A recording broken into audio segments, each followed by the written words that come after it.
Hey, welcome to the 21 Convention podcast. This is our special guest, Mark Sisson from Mark's Daily Apple. Our co-host, Skyler Tanner. I'm Steve Mayeda. We're live from Austin, Texas. What is happening? Well, what's happening is I'm here in Austin for the Paleo FX convention. It's been amazing. This is the third day. Thousands of people showing up for this. It's really impressive to see what's happened to the paleo community and how it's grown and how it's flourished and how not just the people who are attending, but the vendors. That's really what I find most fascinating is the fact that we're creating basically a marketplace now with products and services that cater to specifically to a paleo lifestyle. Yeah. No, man, it's crazy. So Paleo FX started 4 years ago in Austin, and it was small, and you were at the first one. Yeah. Now it's huge. If you guys have not been there, in fact, I haven't attended. I actually have a press pass, but I didn't get to use it because I was here interviewing people. But no, man, and it's just nuts because it's this huge cultural phenomenon. But you actually started like this movement massively, with actually the Primal blueprint, which we see right here. How have you seen paleo change and evolve over the years? Yeah, it has evolved. It started really well before I got into this through the likes of some of the people doing work in the 80s. Mel Connor, Boyd Eaton wrote some of the first books, really looking at the Paleolithic diet. Lauren Cordain came in the early 2000s and started looking deeper into that. It was one of the impetus that I used to change my own diet, and I'd gone down this route where I'd started to be accepting of healthy fats, the concept that less exercise is probably an appropriate lifestyle for me. I looked at a lot of these different hunter-gatherer experiences, and the last thing to fall into place for me was the elimination of grains. And I got a lot of that from the guys I just mentioned. So I started writing about this in 2006, and that's when I started my blog. I started to write, and I figured I'd write every day for a year, and at the end of a year, I'd have written everything there is to say about life and diet and exercise and health and fitness and whatnot. And of course, that wasn't exactly an accurate statement because at the end of a year, I just started digging deeper and deeper into these nuances and these different paths that we could explore, and so it became Mark's Daily Apple. And when you say you credit me with having advanced this movement, I'd like to think so. I'd like to think that my blog has taken what other guys have done and kind of brought it a little bit more mainstream. I pride myself on the way I write and the ability to take complex scientific ideas and translate them into a way that appeals to the mainstream reader who wants to just get the nuggets. Give me the information. Just tell me what I got to do. So you touched on some of the Boyd Eatons of the world who were kind of preceding you, and I can even think of back in the early 70s a guy by the name of Stephen Boyden, who's an Australian, human ecology, writing about this stuff, and yet there seems to be a lineage, at least 50 years talking about this stuff, if not even earlier, to the early home economics. There's a grain in there, there's a germ in there about here's the stuff you do in your life and home and sleep and some of what you even dig backwards even further into with the Primal Connection. Why does it seem like it's so hard for people to get on board with this idea? Because it's not like you're the first person to say this. No, that's exactly right. Right. I mean, and there's a whole academics discipline dedicated to this stuff. So it's like, and I would agree that I'm just repackaging ideas that have been around for a long time, and I'm trying to put them into a framework that is accessible to the average person. So. Yeah, these are concepts that we sort of intuitively all get. Yeah, we should be eating real food and not packaged food. We should probably be getting, enough sleep. We should probably be going to sleep a little earlier and not waking up to an alarm clock. We probably should be getting more sun and playing out in nature and digging around in the dirt. But, fighting that whole movement is this science and technology and advancement in, interactive digital technology and all these things that are sort of taking our minds that are hardwired to be hunter-gatherers, taking them in a direction of short attention span. Instagram and Facebook weren't enough. Now it's got to be Snapchat. It's got to be, the 6-second video concept. It's like that 6 seconds is enough time to get the message across. Seriously? I mean, so here we are trying to encourage people to spend more time cooking their food and shopping for their food and eating and enjoying their food. So the concept of fast food kind of flies out the window, and yet society is pushing fast food on us. Here we are trying to encourage people to spend time face to face. I'm hanging out with you guys. This is awesome. We're looking at each other. We're not doing a Skype chat, you know? Right. And yet the technology is set up for us to do, you know, for 6 kids to sit in a room and all be focused on their devices, you know, texting each other. It's so while we're hardwired to extract the greatest amount of pleasure out of life, sometimes we perceive that pleasure as being instant gratification. And so I'm just trying to tell people, look, let's just really, if we're here to experience joy and pleasure and contentment and fulfillment, let's figure out ways that do that resonate with our genes, that resonate with our hunter-gatherer brains, and that don't rely on digital technology, but you know, cause us to have to go back to face-to-face communication, real food, getting sleep instead of figuring out hacks so that we don't have to sleep. You know what I mean? Yeah.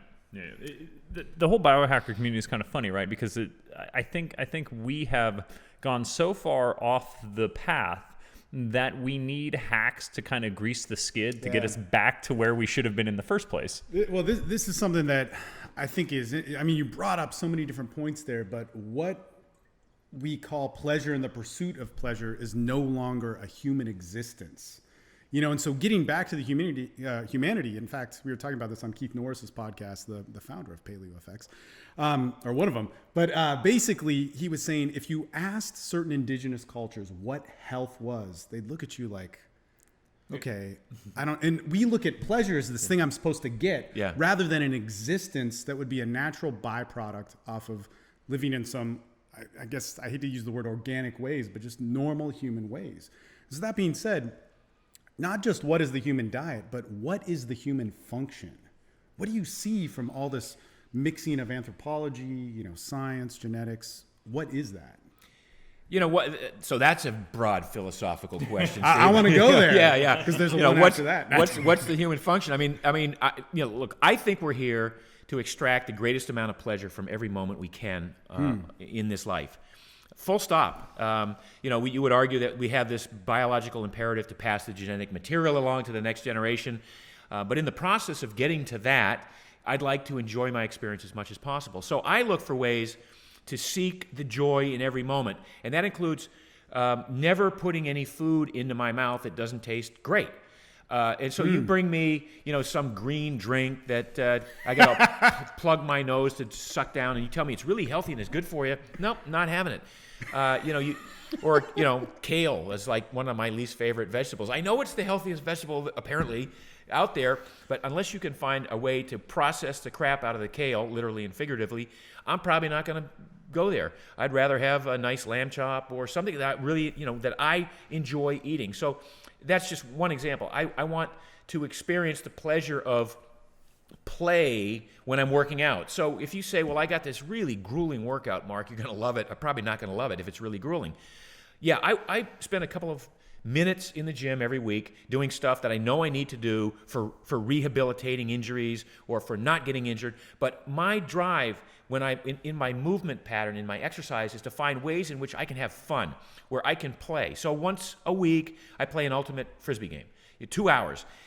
It's the hardest workout I do all week, and it's the most fun I have all week. And at no point in the game am I thinking, oh, geez, when's it going to be over? I'm thinking, oh, geez, it's probably going to end too soon. I want to keep going because it's fun. So this is just another example of experiencing pleasure and joy and contentment. I do an exercise every morning. I get up, I have a cup of coffee, I go outside, and I spend a couple of minutes just doing a gratitude exercise, just to take the time to be thankful for what's happening right now, what happened yesterday. It doesn't have to be all the wins in my life or all the great things in my life. Could be the lessons I've learned from the things that hurt at the time. But it's my objective, again, is to we rebranded the Primal Blueprint this year. It's called Primal Blueprint Live Awesome. And so my real intent is to discover for myself what it takes to live an awesome life as much as possible, and then to impart that wisdom to my readers. How can you live an awesome life for yourself? Now, you touched on something I thought was really interesting, which is in Western society in general, working out is a bit of a quid pro quo, isn't it? Like, if I don't get enough for my effort, then why would I do anything? No pain, no gain. No pain, no gain, right? And so one of the characters and real people, obviously, in the book Born to Run was Barefoot Ted. He had this great idea where every action should be towards fun, should be enjoying it, and eventually you'll get good at it. Yep. Shocking how that works. We as a society tend to want the reverse. We'll start with the grueling, and hopefully we'll enjoy it later. And you from the beginning, from the moment reading this, it was always, everybody, let's calm down a little bit. You don't need to be perfect on this, and better is better. And you don't need to make it so hard. Like, everybody who really is, because it's people with type A, they're almost with diets. They're like, I need to. More kale and green drinks, and you can read their message posts on your blog where they're and they're practically doing that to their keyboard, and it's hard to walk people off that ledge of like, you want it to be easy and fun first, and you're going to stick with that a lot longer. And kind of segueing slightly, isn't that basically what you were talking about at the Paleo FX this year? Absolutely. I think the theme of this year's Paleo FX has been, let's back off a little bit. Let's recognize why we're doing this. We're not doing this because possibly in 25 years we'll have better blood work and we'll look better naked, and our doctors will give us a blessing of having done good work.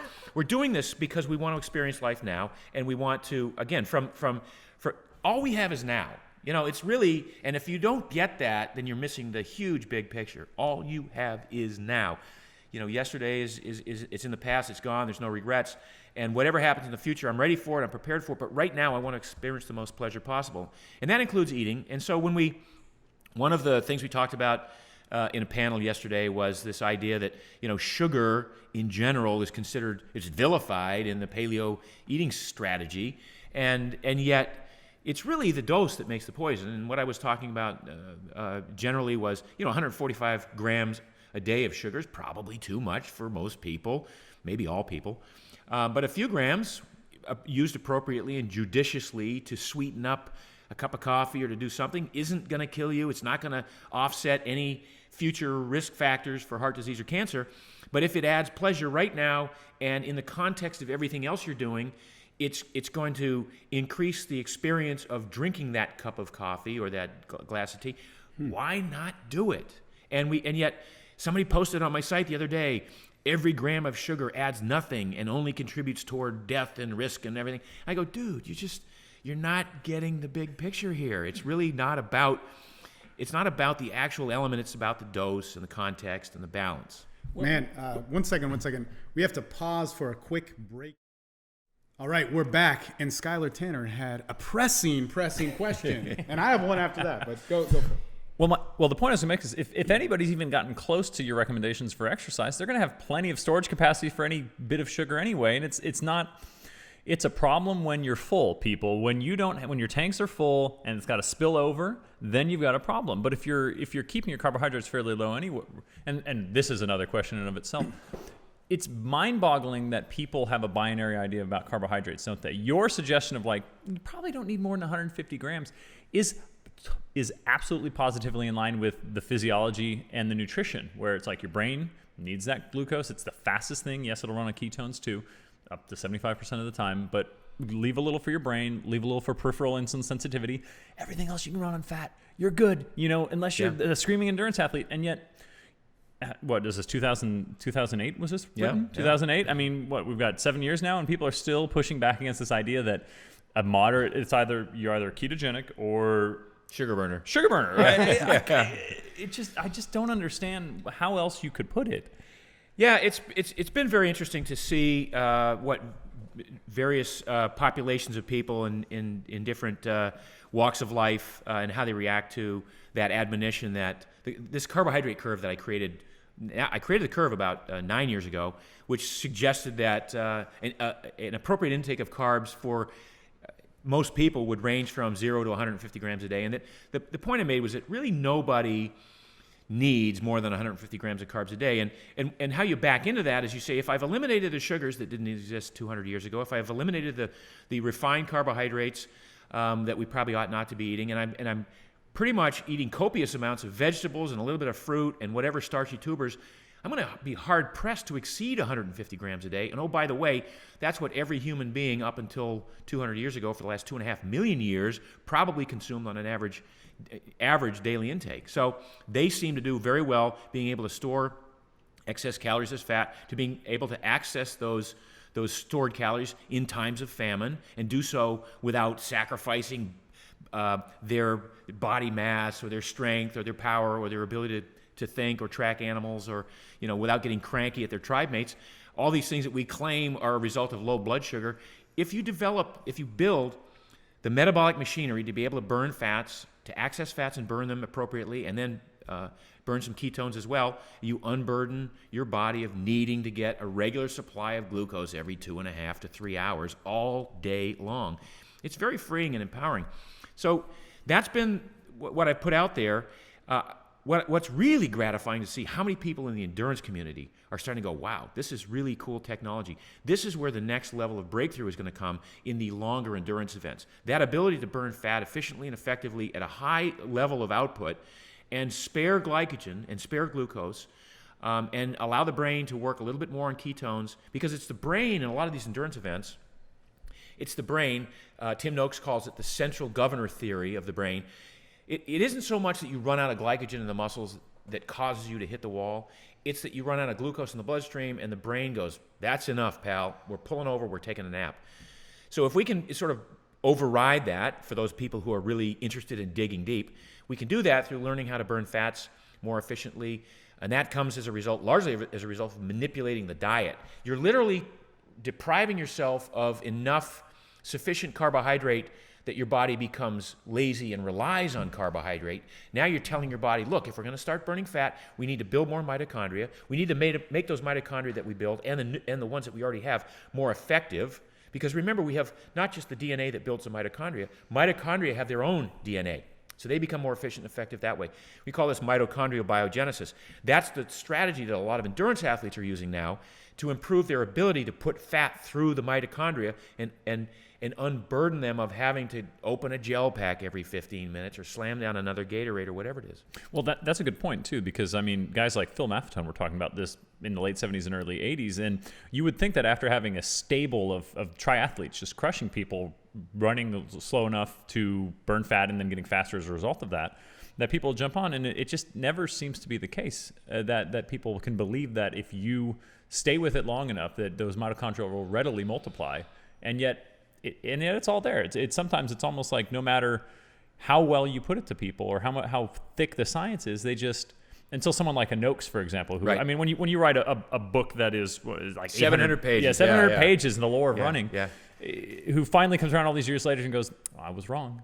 No, it's unbelievable to me that he would be vilified as much as he is in the academic community, particularly of South Africa, where here's a guy who basically made his life's work the sparing of glycogen, and how do you manipulate carbohydrates to increase the amount of glycogen you store, and then how do you spare that during long races. He was the go-to guy, anything to do with carbohydrate, glucose, glycogen, and did this for 30 years. He's one of my heroes for having done that. He became a bigger hero for having looked at the research and the evidence and be willing to go, all right, my entire career I was telling you to do one thing. I realize now that was wrong. I'm going to tell you to do something almost the exact opposite and start restricting those carbohydrates a little bit and learn how to become good at burning fat, and as a result becoming a better athlete, and as a result becoming a better, more efficient human being and less prone to type 2 diabetes.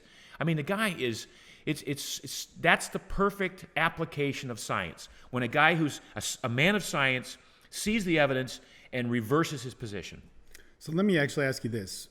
Because with guys listening to this who are totally unfamiliar with what you guys just said, yeah. But before this all started, you actually said that this was kind of the next evolution where endurance athletes are going to start adopting different parts of this diet.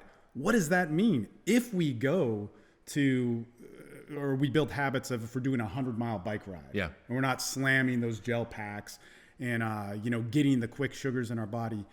What kind of difference will we see with health and people in a cultural movement of better health? Well, so if you're looking at the elite level and you see what kind of differences will we see, we'll see times come down even more as we fine-tune and tweak what it takes to be performing at such a high output that you are maximizing fat burning and the use of ketones and minimizing the reliance on glucose and glycogen. But what that takes, and you mentioned this earlier, is there's a great adaptation. About an 80% adaptation takes place in about 6 weeks in the average athlete that tries this. But what happens shortly, in the short term, they lose some of their power. And it takes about another year to regain the power, staying in that zone. And you go tell an elite athlete who's already making a living competing against other sugar burners, they're less prone to say, you know what, I'll give up a year of my career and to shift my training. That's really the main stumbling point. But this is something that, like, everybody, forget the elite athlete thing. Yeah. Talk about somebody who's like myself or some of the guys who have, like, you know, whatever, 6 hours a week, 2 hours a week to work out.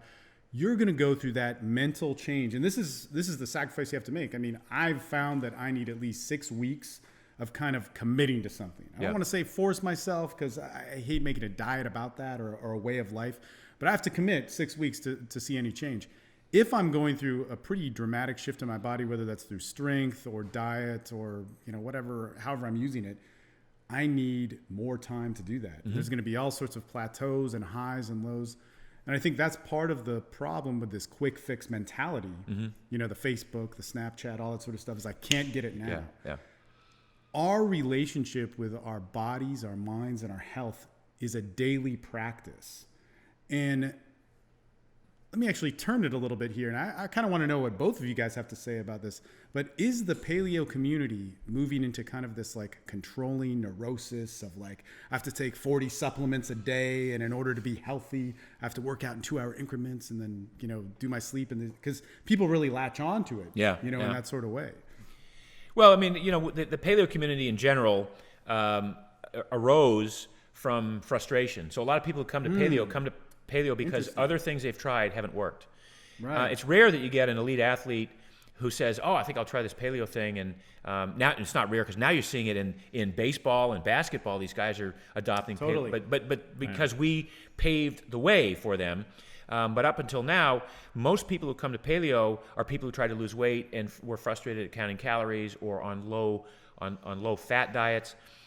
They were given advice by their doctors. They were taking a lot of medications. They weren't seeing results, and so that's where the initial population of paleo adherents came from. Was out of the frustration of that. So what was the question, Steve?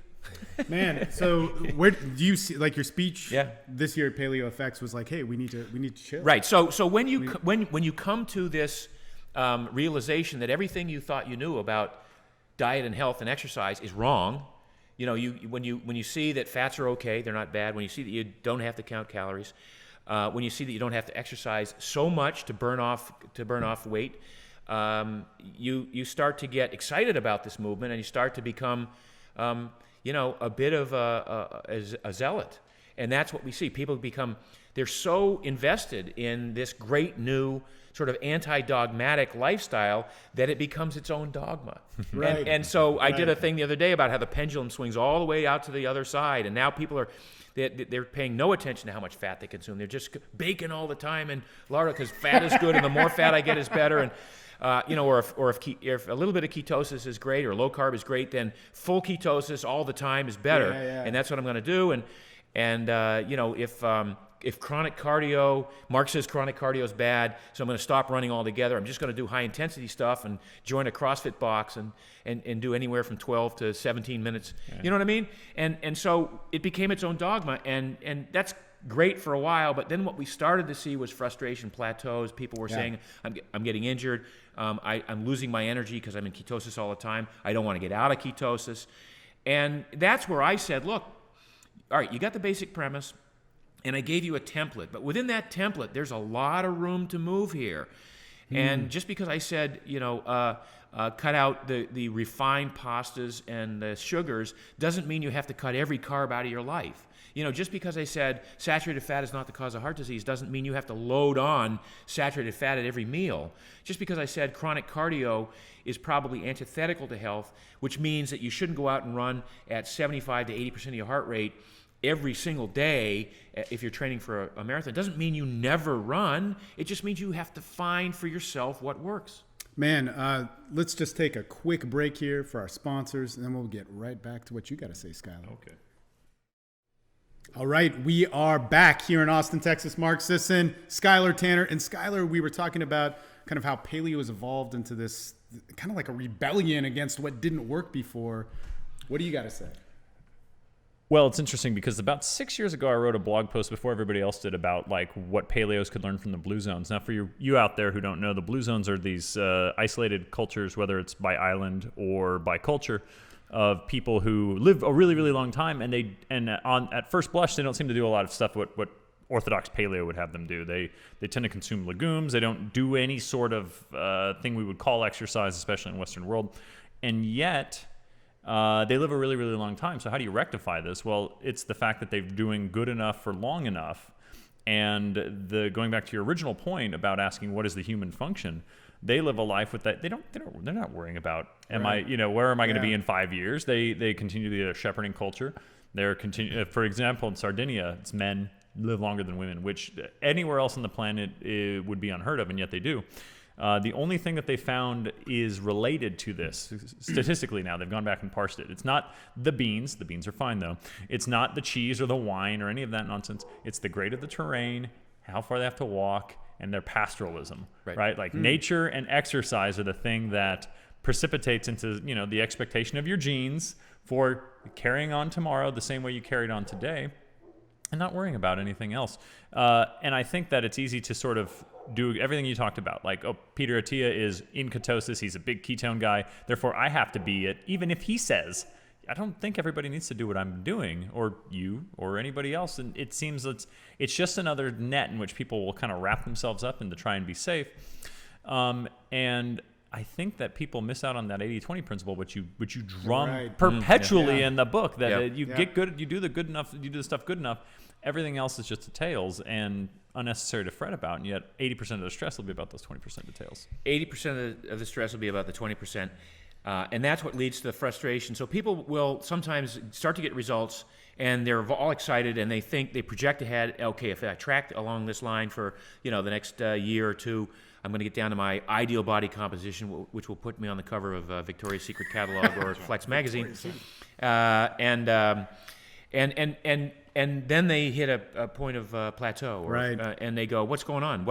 And the first thing they think is, "I'm doing it wrong. Right. I got to do it more. I got to dig deeper. Now I got to." Yep. And it may not always be the case. It may be that you talk about the blue zones and stress. I mean, it may be that you're stressing so much about being compliant that your cortisol levels are keeping you with an extra half inch of belly fat.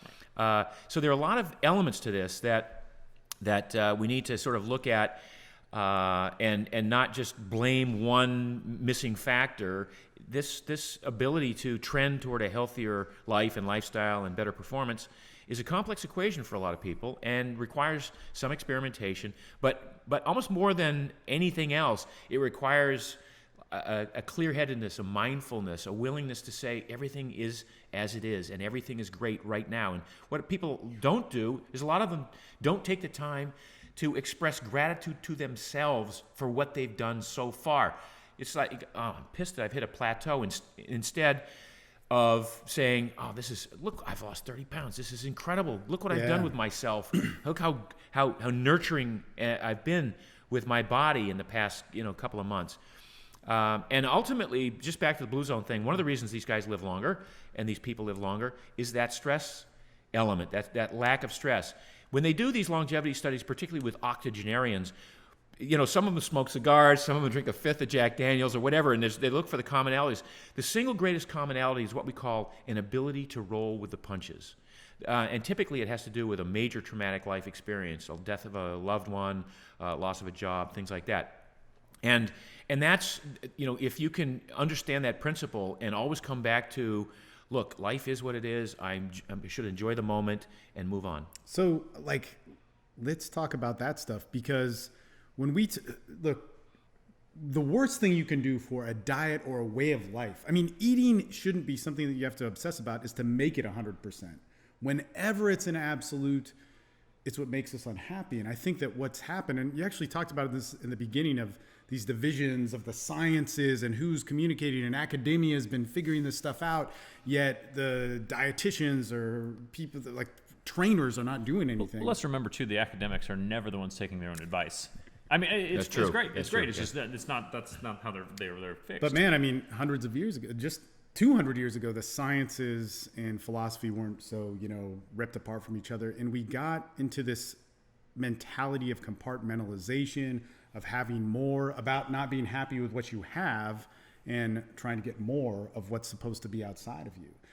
And man, it's such an interesting thing to basically see how, in my mind, the paleo community was the first community that brought this all together.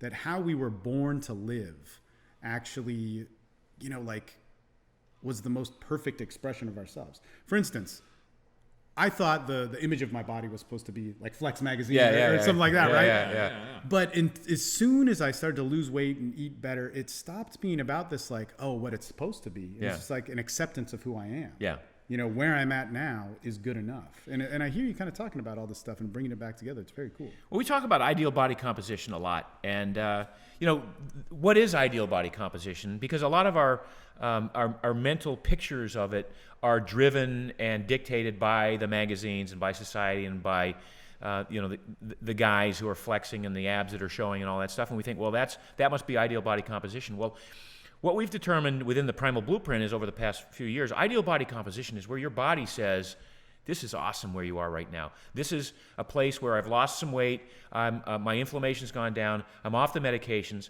I maintain this weight effortlessly without having to go hungry ever.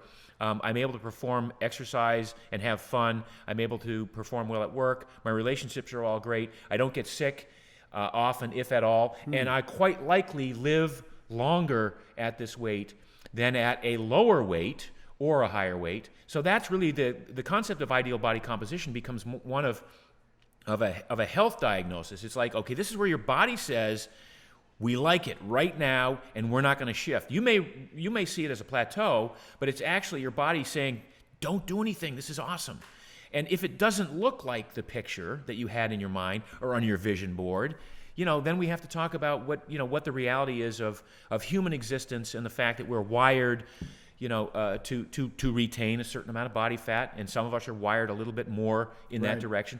I think we ought to be okay with that, and get away from, again, this sort of idealized NFL wide receiver 2% body fat kind of concept. I mean, I can speak to experience from that. Within the past 5 years, I have been within 2 pounds of 175 without counting, without doing, just living, eating real food, fasting periodically, sometimes more, sometimes less, as the mood took me, and not stressing about it. And it's funny how that works, because you can literally be like, all right, I'm going to eat clean for the next month, and your body drops like 1.5 pounds. Yeah. And then you're like, I feel like I've really gone off the rails for a little while, or too much wine or dark chocolate, and it's holiday season, and my body weight ticks up 1.5 pounds. Yeah. It's just like, it's just, it's the feedback loop when you give yourself, it's a funny word, especially in secular America, to give yourself some grace and be like, hey, everything, there's a lot going on below the rational level that you have zero control of. Your inputs are only influencing and not controlling, and just let them do the math. Yep. It's shocking what will actually happen if people let it happen. I did a thought experiment a while back, and I thought, for most of our lives, many of us, perhaps all of us, our vision of eating is, how much food can I eat and not gain weight? Okay, it's really one of a plentiful diet, copious amounts of food. Again, how much food can I eat? What can I get away with in terms of eating and not gain weight? And that's fine, that's interesting, but I reversed that, and as a thought experiment, I thought, what's the least amount of food I can eat and not lose weight and not lose muscle mass and not get sick and not get hungry, because that's the key element to the Primal Blueprint is not getting hungry. So if I get hungry, then it's not working. But what's the least amount of food? And I found that it's 30% fewer calories than I thought we could get away with. So what does that do? How does that resonate with me now? I don't worry about losing muscle mass if I skip a meal. I realized that I'm okay with pushing away a plate of food if I'm no longer hungry for the next bite. And that's a skill that we start to teach in the Primal Blueprint is are you in touch with what hunger really is and what appetite really is and what appreciation of a meal really is? If, we say, paleo would say, well, these sugary desserts you should stay away from entirely. And I'd say, well, if you get a slice of pecan pie, absolutely, probably inappropriate to eat the entire piece.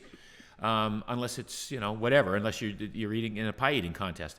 But that doesn't mean that 2 bites wouldn't be sufficient to give you the essence of what that piece of pie is and be enough. And I mean truly be enough, not feel compelled to keep going, but say after 2 bites go, ask yourself, am I really hungry for the next bite or do I get it? I understand the experience.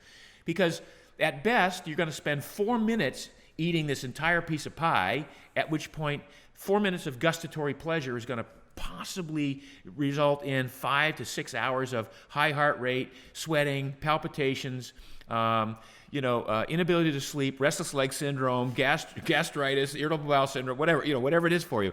So you got to always do the trade-off, and that's the mindfulness that we talk about in terms of being in the moment with the food choices and with all the choices you make in your life. Just make them intuitively, but be very mindful of them. Yeah, cool. Man, we have to take another quick break, but we will be right back in just a moment.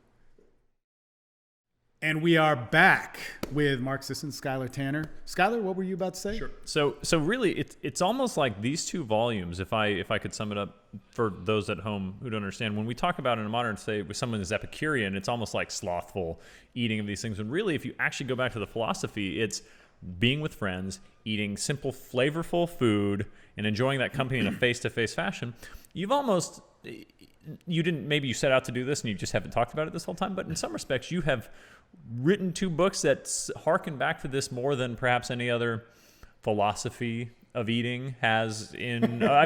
It's funny to think about. You could put a philosophy of everything, but sure. to some degree, it's totally. You've ended up in this place that is very reminiscent for me of Epicureanism. Sorry. I was just gonna go ahead, please. But gonna riff off that. Just basically gonna say, man, eating was the center point. It is such a huge thing about man and what he always did that obviously there was meaning through friends, family, yourself, this huge relationship that we don't have anymore. Yeah. It's usually a relationship with something way more abstract and man-made and stuff. No, I mean, I think we view food as something that's necessary in many cases to get through the day, and we scarf it down. Certainly we want the crunchy, salty, fatty, sweet that is provided by processed foods because we're wired to kind of seek that out. But the reality is that food throughout our history was a major part of our lives and our lifestyle. It was about procuring the food, getting it, and optimum foraging strategies. It was about cooking it and fixing it and cleaning it and preparing it and then eating it in the presence of other people and enjoying it and celebrating it and thanking the gods for it. And even today in most of Europe, there's a real culture based around eating, and many countries they take breaks in the middle of the day and they have a long lunch, or they have they have long dinners, and it's a ritual of getting together and sharing the day's experiences. And many courses are served, and yet they don't tend to get as overweight as we do. It may be the simple process of spending more time eating their food and not scarfing it down the way we do. They allocate 27% of the average income in Europe is allocated toward food. In the United States, it's around 14 or 15%. So there's much more emphasis on food in European cultures, or at least historically has been. It may be trending back toward the U.S. way right now. But, I love to eat. And then I opened sort of with a statement that I don't put anything in my mouth that doesn't taste awesome. But I also know when it's, how much time it takes to eat, and when it's time to push the plate away and say, you know what, I'm not hungry for the next bite. And partly because I know there's food whenever I want, right around the corner. One thing that I want to talk about, because of the 21 Convention, it's talking about health, it's talking about dating, it's talking about personal philosophy, it's talking about business, anything, the total package of the ideal man. And that's really what happens. Like when people get involved with the 21 Convention, they might come to listen to a dating coach, but they actually, I remember when you spoke, like 3 months later, not everybody, but the biggest change actually came from you and Dr. Doug McGuff. It was crazy. These guys got in better shape, better relationships with themselves. They're more positive. They worked more efficiently. They had a better attitude. You had brought up just a few minutes ago that, the primal blueprint for the body, was to be in its natural state. What is the primal blueprint for one's socializing, one's mentality and emotions? Because that ties into this whole health and fitness thing as well. No, absolutely. And, we talked earlier about our attachment to digital entertainment and short attention span. And, we're wired as social creatures. I talk in the Primal Connection about tribes and about the Dunbar number, the fact that through most of human history, we never had contact with more than, say, 150 individuals in our entire lives. Yeah. And here we are trying to manage 5,000 Facebook friends and all these Twitter followers and all this other stuff that really has no meaningful impact on our lives and certainly does not involve any amount of empathy or other of the truly important human emotions. So the socialization which we're losing, and I want to sort of bring it back, can happen in many different ways. It can happen in, like one example, we talk about preparing food. If you're a young guy and you're trying to woo some young lady, one of the greatest ways to do that is to prepare a meal for her. It is absolutely true. Learn how to create, pick one recipe that you're really good at, and, whichever girl you bring back to the house, make that recipe, whatever. I mean, but, that's part of this social experience that I think a lot of young people today have sort of, they've outsourced that, shall we say, to the delivery service or the pick, drive-in or whatever it is that they're doing. Things like that you can that are fun, that are creative, that are certainly very social and bring you in touch with another human being in a way that you otherwise wouldn't through Skype or Facebook or whatever it is. Did you want to say it? No. We'll go back home economics. All those at the beginning of the time is like you teach you how to cook something. To this day, I'm still the primary cook in our house as a result of that right there. My wife says you cook better. You cooked from the start. You keep doing it. So law of unintended consequences maybe, but I like cooking. I like food. It's something that I've surrounded myself with friends who we all get together and prepare these elaborate meals, as good as some of the things we'd find in 3-star restaurants, 4-star restaurants, 5-star, depending on where you are in the world. It is an element that I think people have a hard time, especially guys have a hard time cultivating, I think, close relationships out of their teenage years or college. And food seems to be a great thing. Hey, come over for a barbecue. Hey, come over for this. It's something that can bridge that gap, because otherwise I think there's a stigma about trying to be relational as a guy, which is really funny. Go ahead. Yeah, so, another thing that I've witnessed firsthand over the past few years is, I live in a remote community of Los Angeles called Malibu. We moved from Santa Monica because it was too urban, so to raise children in Malibu was our intended goal.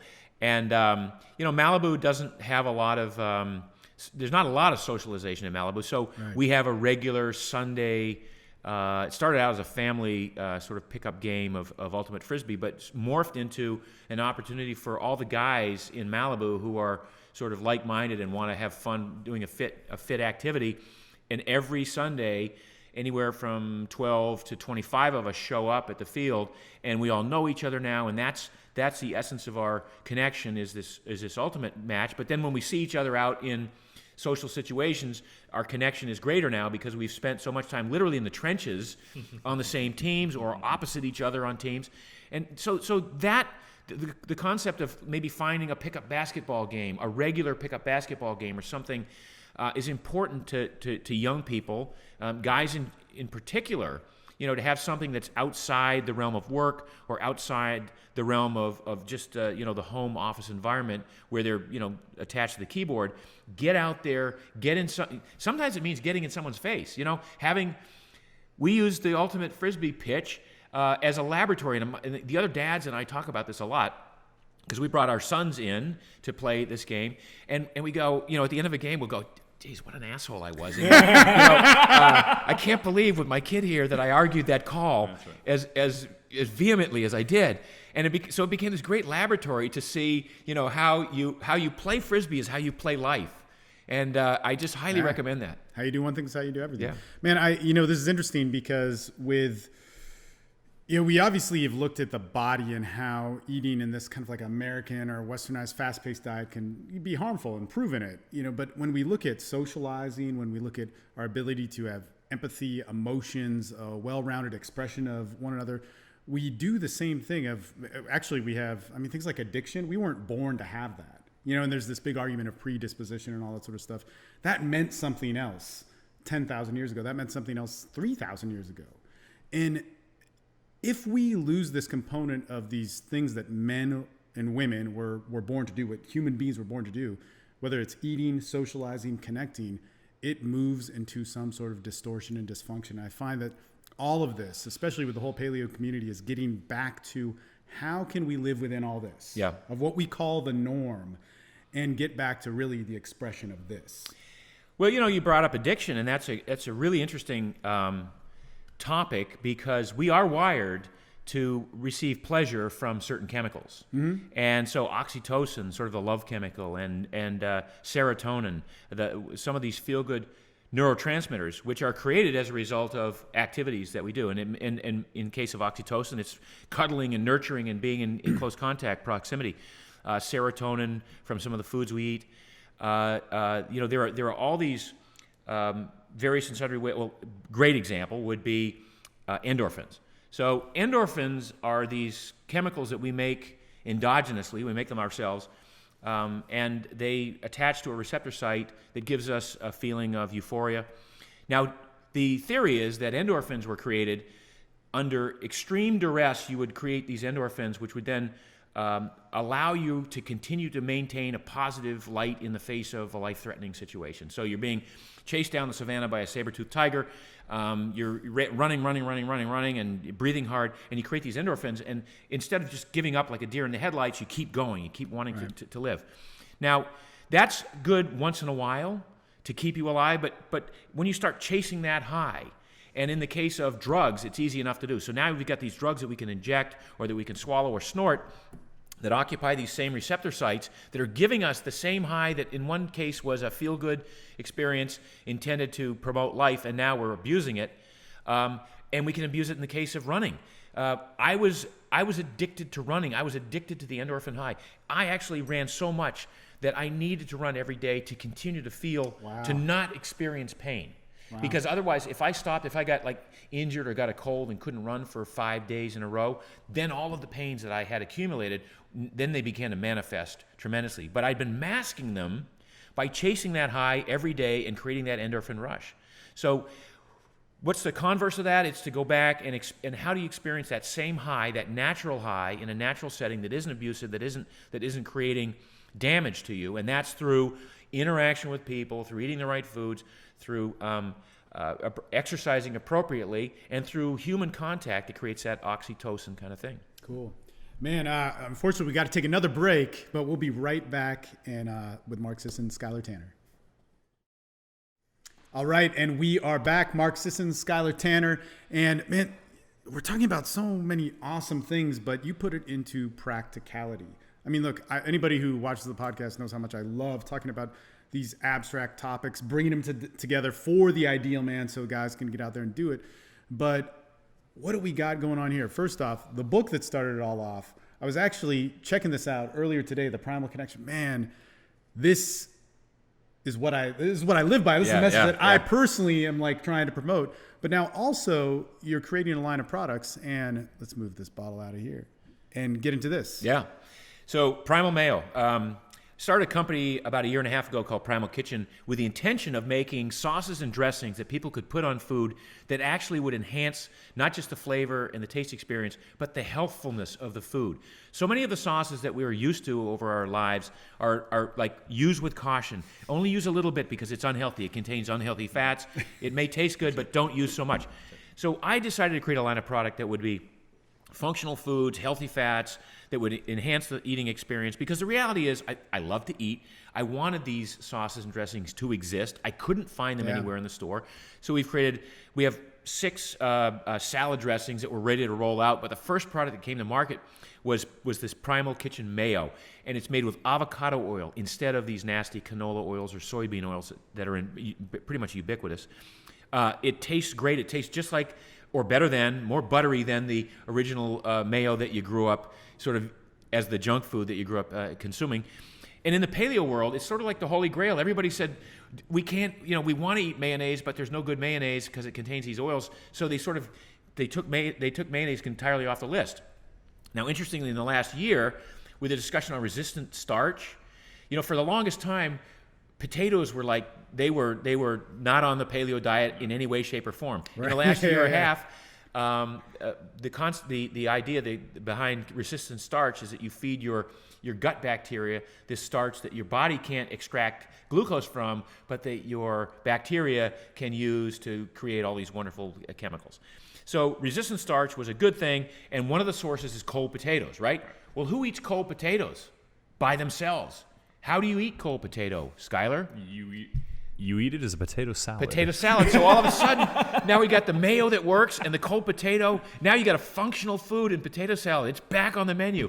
Beautiful. People avoided eating tuna salad because they wanted to put mayo in it and they couldn't. Now they're making tuna salad with this extremely healthy and healthful mayonnaise. So the traction, it's been out 2 months and the traction has been incredible. We sold tens of thousands of bottles across the country, and we're getting rave reviews from everybody who's tried it, and there are a lot more products behind that. And go ahead. No, I was going to say, I'm gonna in the promo video where you go out and slackline and all that, you smear it on a hamburger patty that's on a salad. I said, that's how I need to use my hamburger. That's right. Yeah. No, because it seems almost funny. It's all anti-American, like a hamburger salad, but of course you could do a hamburger salad. So there you go, mayonnaise on your hamburger on a salad. Beautiful. Yeah. What Skyler, if you took something from the books, the mayonnaise.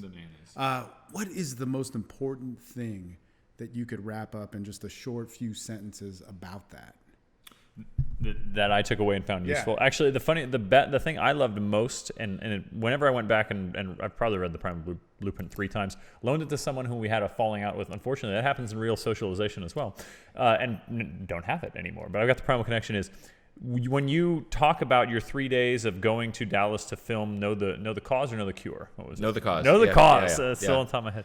And when you're walking in the mall, when you basically try to lay out like the flexibility of the whole thing, that was for my wife especially, who she was sort of, you could gently walk her into it. She was an endurance athlete and actually ran for UT cross country for just a little while until she realized she'd be an also ran, right? Like, I want the college experience. I don't want the college athlete experience.